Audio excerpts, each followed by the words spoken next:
So good afternoon guys. Balik ulit tayo sa karagatan para magpatuloy sa ating mga pangarap. At ngayong episode, dadayo ako sa isla, sa Gakot Island. So eto na, yung mga gamit ko, kompleto na.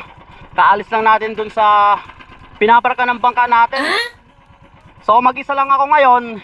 Subukan natin ulit na mag-overnight dun. Bukas ang uwi natin. Depende sa huli.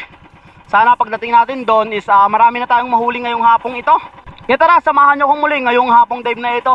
Dayo ulit tayo, subukan natin ulit doon sa isla. Let's go!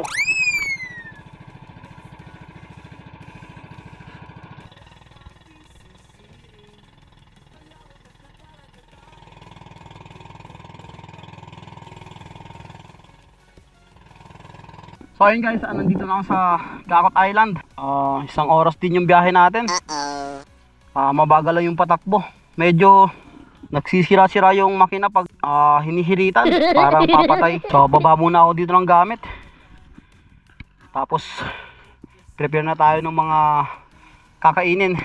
So ayun guys, sumaing muna ako para mamaya wala na tayong pagsaing. Pag umahon kasi tayo pag hapon na dive, madilim na, para wala na tayong ulam na lang kung sakali. So eto, may mga gamit dito naman. Gawang may nakano dito, may nagbabantay. So yung nakahay natin.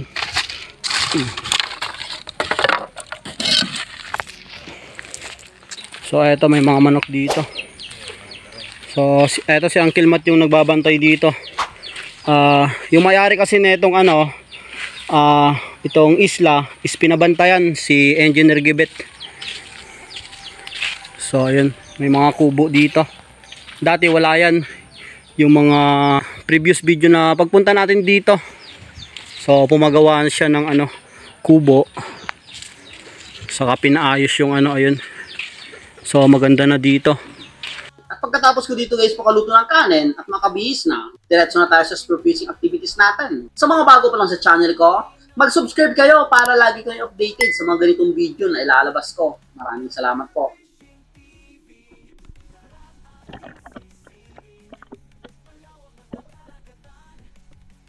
Spear gun loaded, let's go. Ito na, naging unang drop ko. Warm up ko lang muna to, dito lang sa mababaw na area.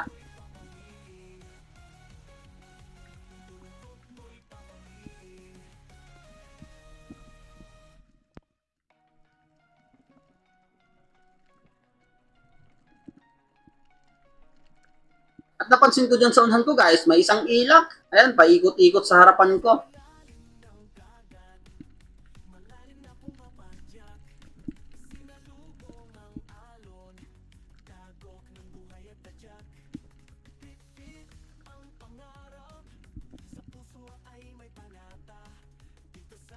At dahil wala namang lumapit, tinira ko na itong ilak.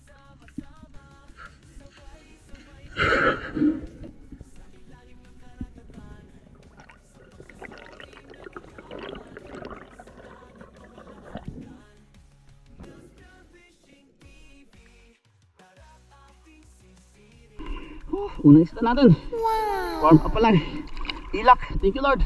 At dito sa dive na to, dito pa rin sa mababaw na area, nakita ko kasi itong mga dalagang bukid, nagsisibilis ng langoy papunta sa akin. Kaya dali-dala akong sumisi dito. Eto't ang bilis ng galaw, parang may humahabol.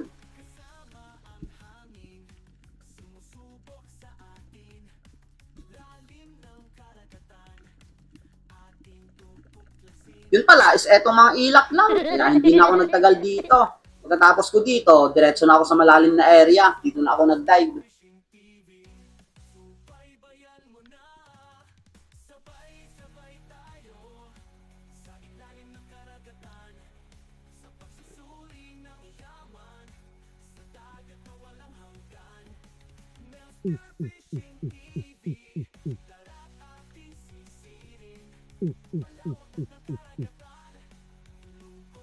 A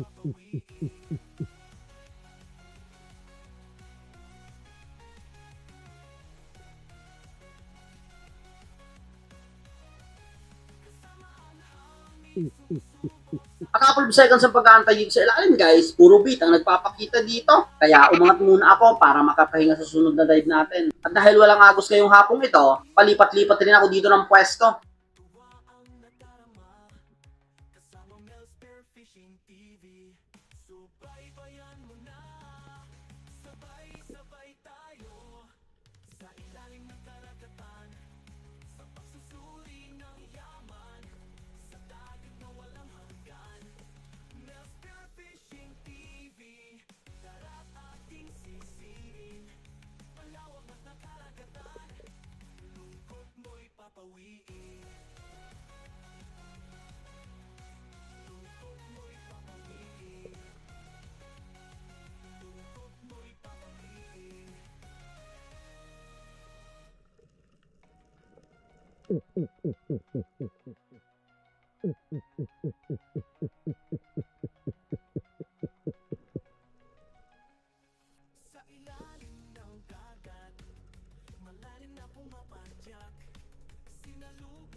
At dito sana guys, dahil matagal na ako dito sa ilalim, nagbabalag na sana akong magpataas, mag-resurface na. Nang biglang pagtingin ko dito sa kanang bahagi ko, eto may isang talakitok na palapit sa akin.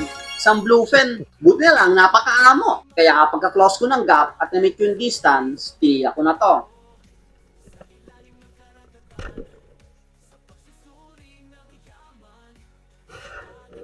Sa sobrang amo ng pagkatira ko, tagusalan yung isda.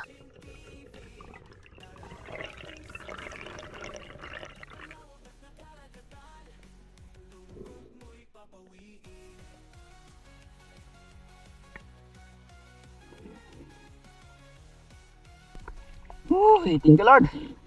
Ay, talakitok. Bluefin. Mag-alas 4 na.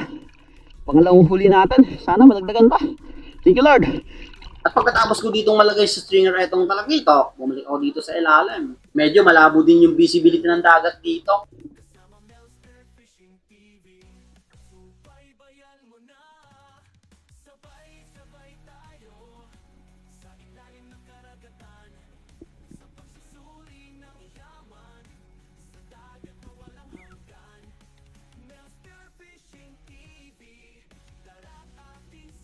Ang sinisisid ko pala dito guys is nasa 15 to 20 meters. Ito yung kalimitang lalim na dinadive natin.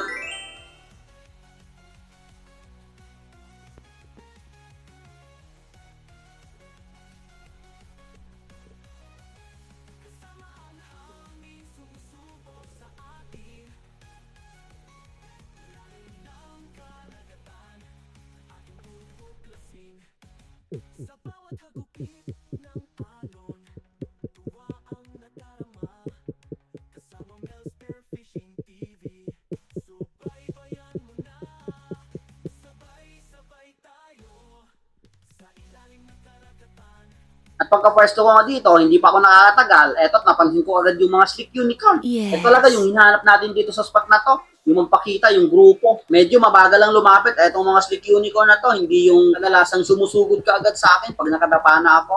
Kaya bago ako maubusan dito ng hininga, pagkalapit na itong isa, tinila ko na to.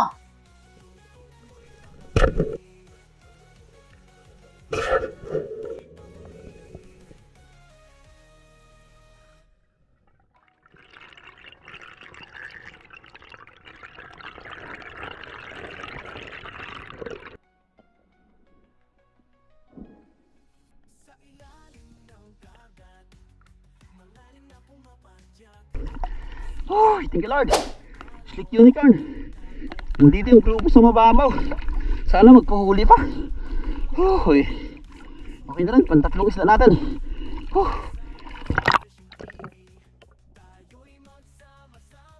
At dahil nga nandito yung grupo ng Slick Unicorn, dito lang din ako nag-dive sa malapit lang sa napanaan natin. At eto, nandito naman sila. Kaya antayin na lang natin kung lalapit pa ito. Minsan kasi pag nakukuhaan to ng isa, is mailap na.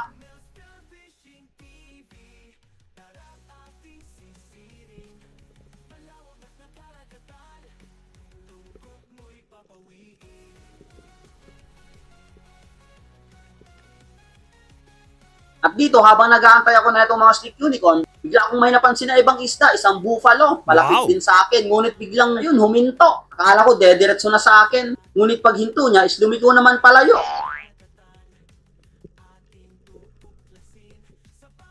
Kaya imbis na umangat ako dito, tumira na ako na itong isang Slick Unicorn. Kaso nga lang, mali na yung pagkain ko sa kanya. Palayo na siya, kaya yon hindi na tinamaan. Pagkatapos kong makapahinga dito, bumalik ako dito sa ilalim. Magpakasakali ulit pa tayong lalapit pa yung mga Slick Unicorn.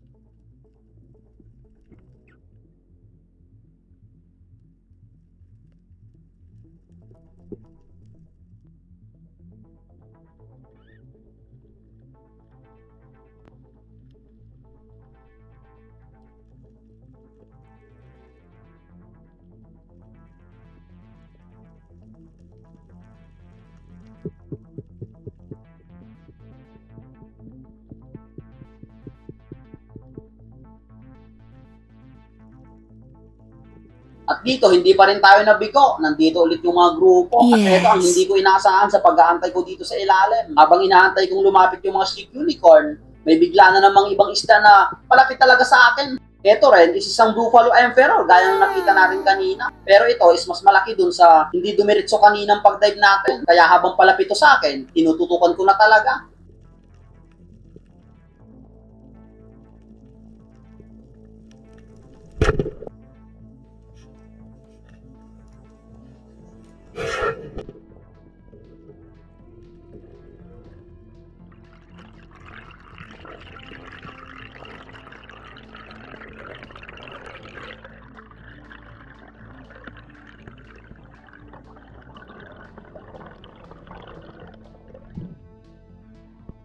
Bihira tayo makahuli na itong ganitong Buffalo Emperor. Hulihan naman ito kung tawagin dito sa amin. Isa ito kasi sa napakailap na isda. Itong ganito, napakabihira mo talaga mahuli. Uy, thank you Lord. Buffalo Emperor. Uy, sumublay man tayo nung pangalawang season. Lumaki itong buffalo. Mga 4 na kilo. Thank you Lord. Isa sa napakasarap na isda.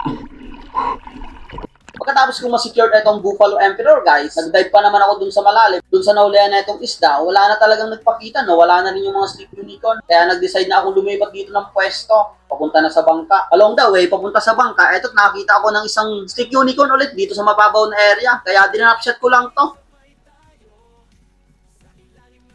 Kaya lang, medyo mabilis yung galaw niya. Kaya nahirapan akong i-imto. Kaya ayun, sablay. Nakatiwas yung Slick Unicorn. Hindi pa araw mo ngayon. Kaya pagkatapos din ito, sumakay muna ako sa bangka at lilipat tayo ng pwesto. Ayos na rin. Nakatatlong piraso na tayo. Diba tayo doon? Mag-aalas 5 na. Nawala yung mga Slick Unicorn. Pagkapano ako na itong Buffalo. Doon tayo. Sa mababaw lang din.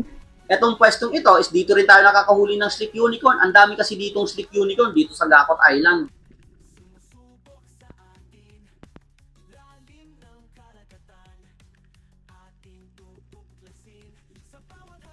At eto, hindi pa nga tayo nakakatagal sa ilalim. May 3 talakitok na lumapit sa akin. Malalaki na rin, kaya kinuha ko na.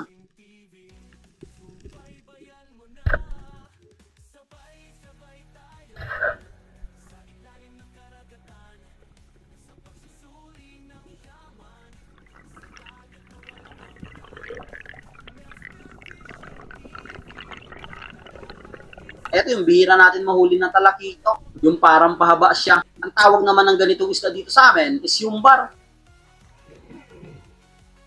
Kaya pagkalagay ko sa stinger na itong talakito, bumalik ko dito sa ilalim.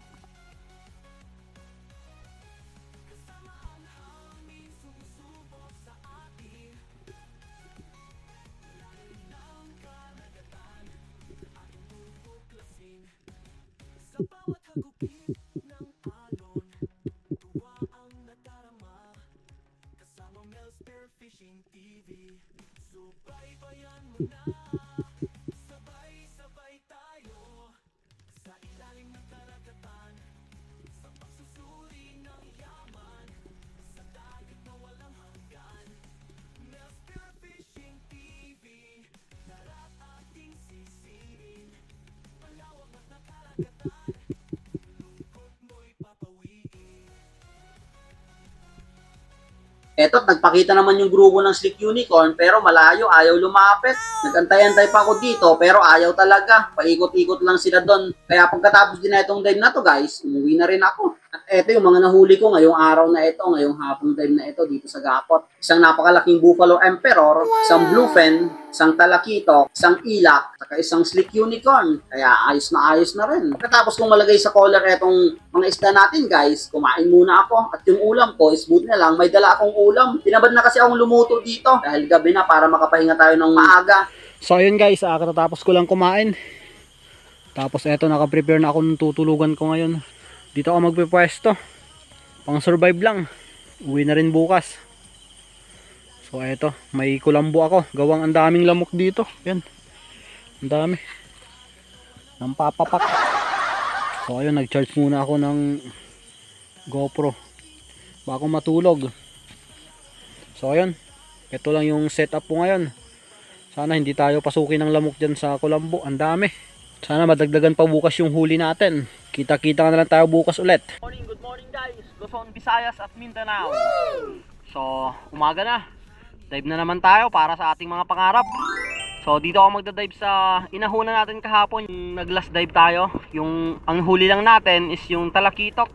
Baka sakaling lumapit yung mga Slick Unicorn. Subukan natin dito. Pag malakas yung agos, lilipat ako doon mamaya. Pag malakas, minsan kasi dito malakas yung agos, hindi kayang lumangoy. Tatangayin lang papunta doon. Prepare lang ako dito. Tapos dive na tayo. First dive natin, warm up muna tayo dito lang sa mababaw.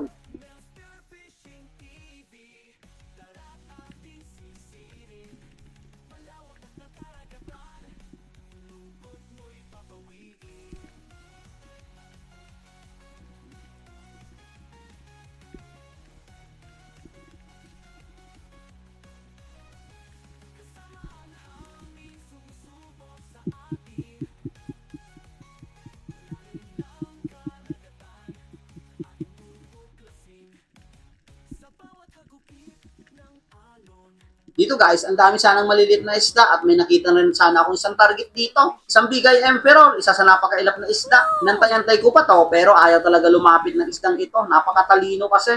May mga Talakito sanang umaaligid kaso ang liliit. Kaya imbis na tayo maubusan ng hininga dito, back to the surface muna tayo. At pagkatapos kong makarecover ng hininga, balik ulit tayo dito sa ilalim.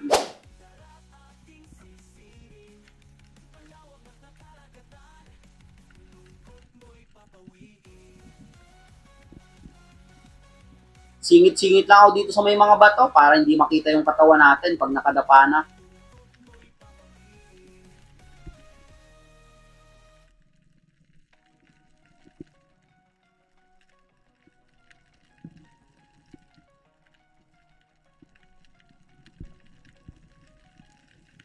Eto't may isang Talakitok na naman na umaaligid, kaso ang liliit talaga. At dito guys, may nakita na akong isang target, isang Buffalo na naman. Kaya nung nahuli natin kahapon. Kaya nagpwesto na ako dito, parang lalapit kasi.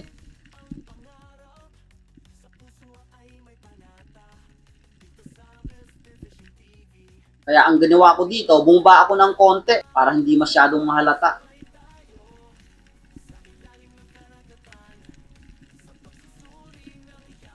At worth it naman yung effort natin, lumapit.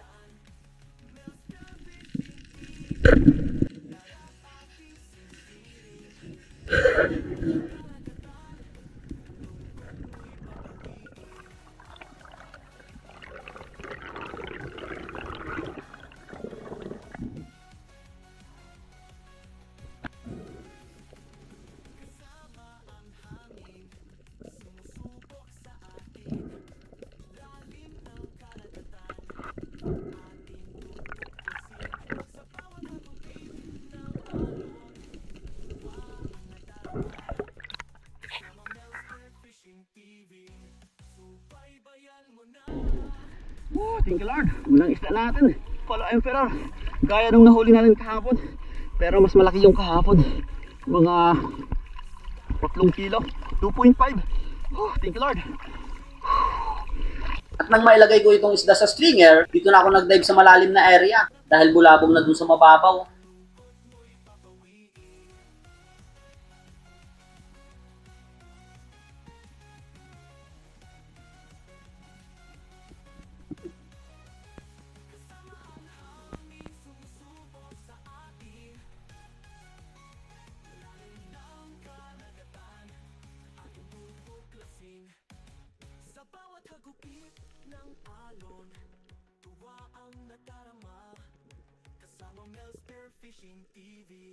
Naka-couple of seconds sa pag-aantay dito sa ilalim, eto may lumapit sa ating isang red bus. Kaso nga lang, ang ilap, ang likot ng galaw. Hindi ko talaga ma-aim ng mabuti para matira. Ang likot kasi tumatalsik.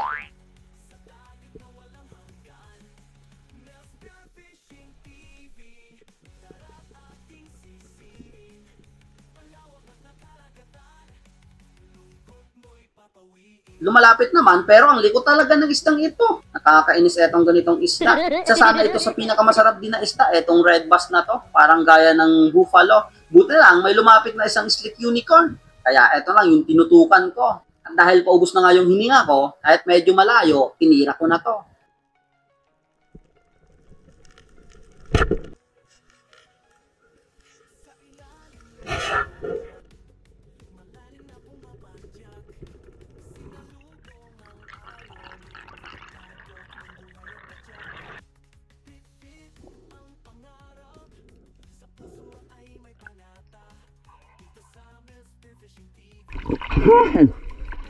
Oh, thank you Lord. Muntik na umabitin to na. Ang likod kasi nung red bus. Oh, 6:53 na. Mag-aalas 7 na. Oh, sana madagdagan pa. Oh, thank you Lord.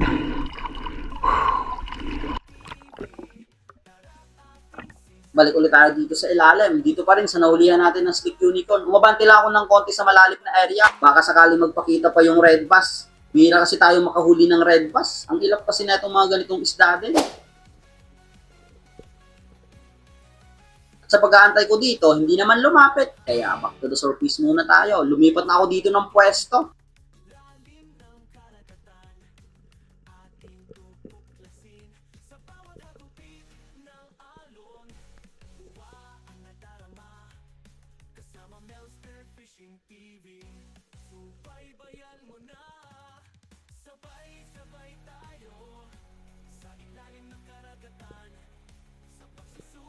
At dito sa dive na to, nakikita na ako isang target. Wala namang nagpapakitang malalaki, kaya nag-focus na ako dito sa isang target na to. Isang unicorn din, pero ito yung black. Ito naman yung tinatawag na yahing. Kadalasang nahuhuli natin to sa night dive. Itong ganitong unicorn.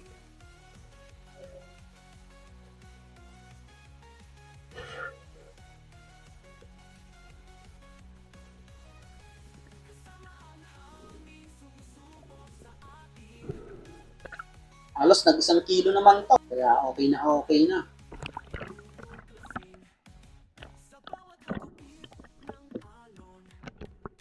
Kaya pagkatapos ko ulit makapahinga dito, balik tayo dito sa ilalim. At dito sa dive na to, nag-quest ulit ako dito sa malalim na area. Dito kasi, hinahanap ko yung bahay ng grouper, yung nakikita natin sa mga previous video natin, yung hindi tinamaan. Pero hindi ko makita yung bato.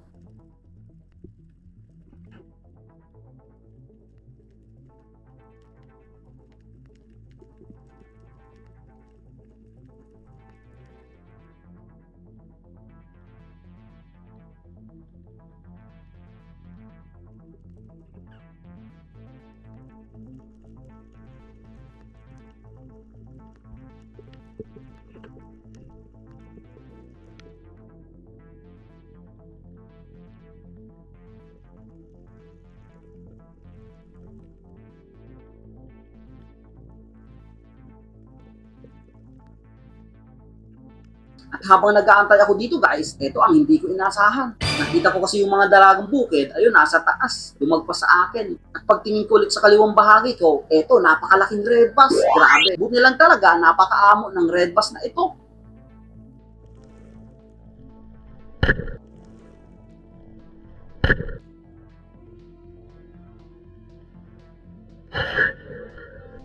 Kaya ayun, napakaganda nung patama ko, paikot-ikot na lang, parang trompo. Ngayon lang ulit tayo nakahuli ng red bass, halos ilang months rin.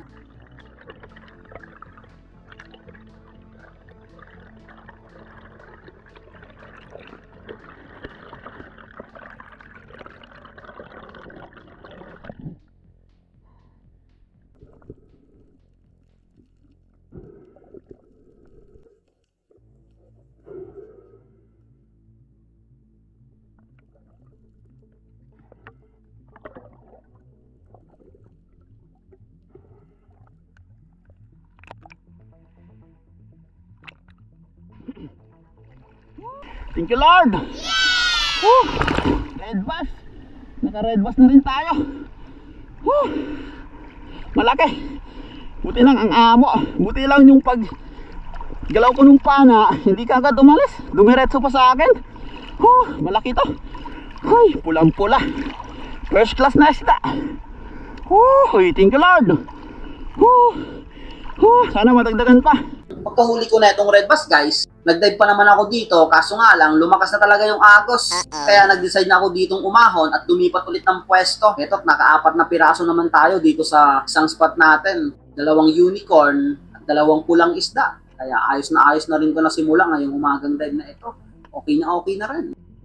At dito naman ako nagpwesto sa may buhangin banda.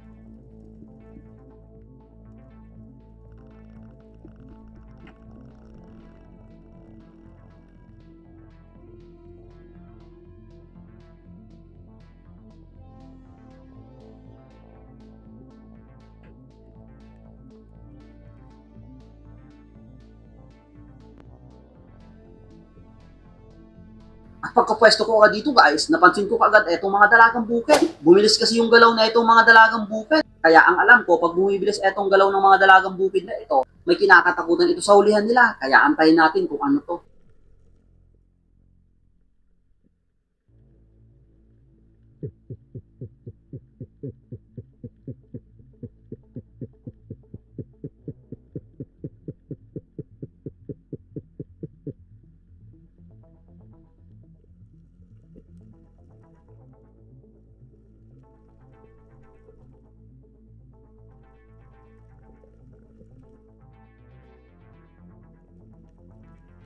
At ilang segundo ang pag-aantay dito guys. Ito ang nakita ko, grupo pala ng barakuda. Buti lang talaga lumapit etong nasa unhan. Kaya eto na yung tinira ko. Kaya pagka-close ko ng gap at na-meet ko yung distance, tinira ko na to.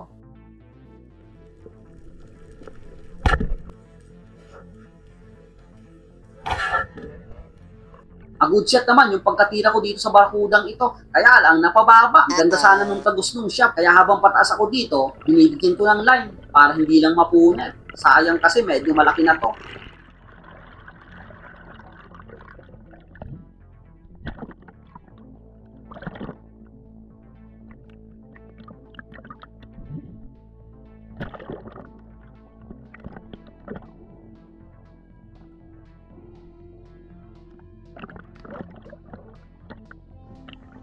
Makalipas ng 4 minutong pagbibigay ng line dito sa barakuda, alalay lang kasi yung paghata ko, eto, kita ko na yung isda, pagod na.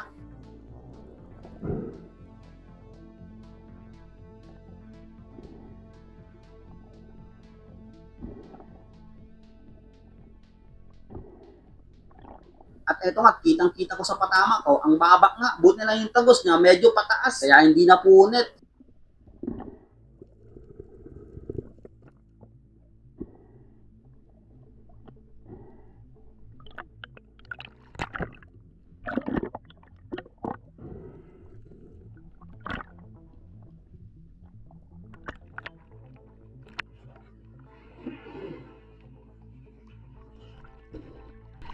Thank you Lord. Barakuda, grupo. Ang tawag na itong barakuda sa amin is kabatgan. Hindi ito yung yung tinatawag na Great Barakuda. Iba yun. Marami kasing uri ng barakuda. Ito yung grupo. Ang Great Barakuda is palaging dalawa, mag-isa lang. Malaki. Thank you Lord. Lumipat na tayo ng pwesto. Malakas kasi nung agos dun banda. Sana madagdagan pa. Ayos na rin. Malaki. Mga 6-7 kilo to.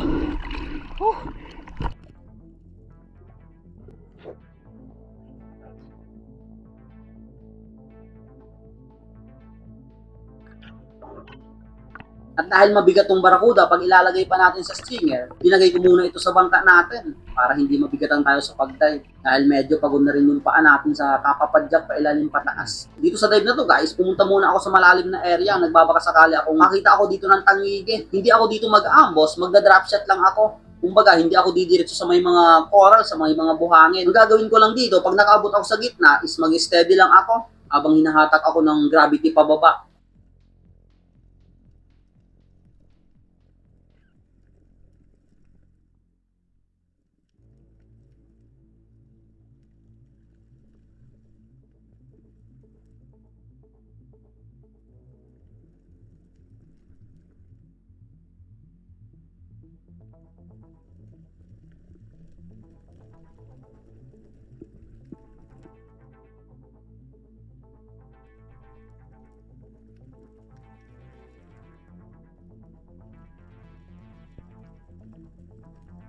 Dahil matagal na ako dito sa ilalim, nagbabalak na ako mag-resurface. Ngunit pagtingin ko dyan sa unhan, napakalaking mamsa ang palapit sa akin. Yes. Dito sana, kunting-kunti na lang.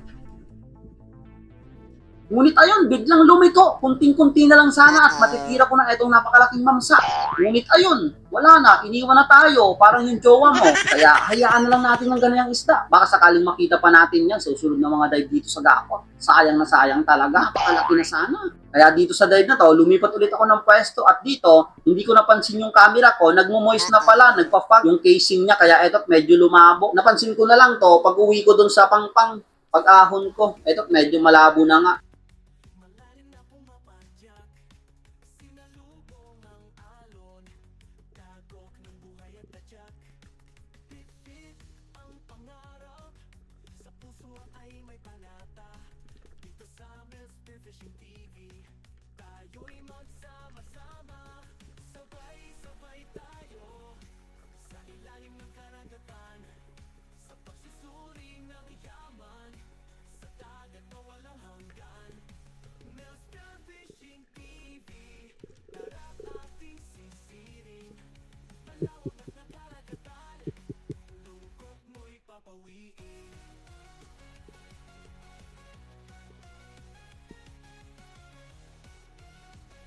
At habang nag-aantay ako dito, eto, may isang midnight snapper na lumapit sa akin. Eto yung grupo dito.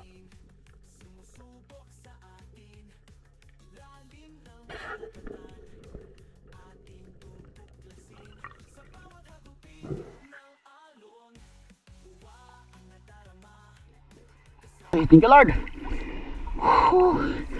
Ahon na tayo. 10:30 na. Tapos uwi na rin. Okay, so ayun guys, umahon na ako. Halos 4 hours yung dive natin ngayong umagang ito. Sayang yung mamsa. Kunting-kunti na lang sana. Pupul ko na yung trigger. Kaso biglang bumalik. Hindi kasi ako nagpapachamba ng mga ganong kalaking isda. Sayang lang. Baka mapunit. So baka makita pa natin yung next year. Or sa isang araw. So okay lang yon. May blessing naman tayong marami ngayon. Naka 5 piraso tayo. Ay, 2, 4, 6, 6. Ito yung pinakamalaki. Barracuda. Saka itong red bass. Ito, nakadalawa tayo na ito. Isa yung kahapon. Slick unicorn, midnight snapper. Saka itong unicorn na black. Okay na rin. So pahinga lang ako dito ng konti. Tapos uwi na rin ako. Punta ng main island. Para hindi mabihasa yung ano natin, isda. At dahil nakarga ko na lahat ng gamit dito sa bangka guys, let's go back to the place where I belong. Back to the main island. Shoutout nga pala kay Mitchell Isayas, Pudgy Edward, James Gracia, Rini Boy Pagar, Joel Himirosa, Danilo Adalem, Judge Prince Adalem, Anita Fadera, Dennis De La Cruz family from Naik, Cavite, Pancho Pantino, Sergeant Rock, J.R. Maco, Ronnie Villanueva, JPT Mix, Richard Dusar, Nini Alisin, Aina Rain, Cesar Abling, Reynaldo Mahilon, Leonardo Mejorada, Jose Roldan Jornales, Infinite Outer Quest, Berly Banyares, Bernie Culupano, Runi Alo, Alfanta family, Nelson Panturas, John Paul Atanosa, Rafi Bantilan, Ubayana family, Romel Navarre, Merwin Antonio, Hanford de San Jose family ng Kaluyaw Antique, Annie Rosal, Robin Mabutas, Romulo Ratokyo, Nat Cervantes, Junrel Tirado, Ruby Kawarin, Eric Malupa, Eman TV, Kin Lopez, Fernando Caraig, Rina Napupusino, Manres, Ciscano family, Ami Friend, Maylisa Fernando Jr., Alexander Pesquera, Pesquera family, Milagrosa Dios, Nicodemus Losada, Frederick Tirado, Noel Grigo, Danilo Joven, Eduardo Yuson, Romel Juarez, Tumbaga Hunter TV, Joanna May Balmares, Edison Abac, Aldrin Aliano, Telma Mendoza, Ray Firanco, Richard Dongon, Susit Adlawon, Alden Encio, Mabahen Family, Friends Tyron, Brian Pagkaliwagan, Alan Frolania, Jonathan Andrade, Richard Pasibi, Jacob Nads TV, Joel Bael, Alo Family, Marlon Hamisola, Nan TV Mix, Lore Abidal, Manang Hilaw, Cute Naldo Official, The Composer, Mark Justin Rabo, Batas Family, Donato Clamor Jr., Sardo Gutindong, Chad Summer, Tony Saarinas, Rosali Lagas, Menji Sabroso, Rosario Estochi, shoutout sa family niya sa Cebu. Maraming salamat po sa inyong lahat. At pagdating mo dito sa bahay guys, tinimbang ko lahat ng isda. Ang pinakamalaking nahuli natin is yung Barracuda, 5.9 kg on scale. At yung susunod is yung Red Bass na 4.8 kg on scale. At yung Buffalo Emperor nag 3.5 kg on scale, yung pinakamalaki. At yung lahat ng isda is nagtotal naman ng 25 kg on scale. Kaya ayos na rin yun. Sa 24 hours natin na pagbisita dun sa Gakot Island. Tumira lang ako dun ng 5 kilong isda. Tinira ko yung ilak, yung black na unicorn, saka yung Buffalo Emperor, yun yung tinira ko, pang ulam namin. At yung nabenta kong isda na 20 kilos, tumotal naman yun ng 4,000 pesos, kaya okay na rin nakita yun sa halos 24 hours natin na pagbisita sa Gakot Island. Halos tig 2K yung bawat dive natin. Nakabawi na tayo sa mga ilang araw na mahina yung mga kita natin or yung mga pahuli. So hanggang dito lang muna guys yung video natin, hanggang susunod nating episode. Maraming salamat sa inyong lahat sa walang sawang patuloy na sumusuporta sa Munting Channel ko. God bless you all po. See you on the next episode.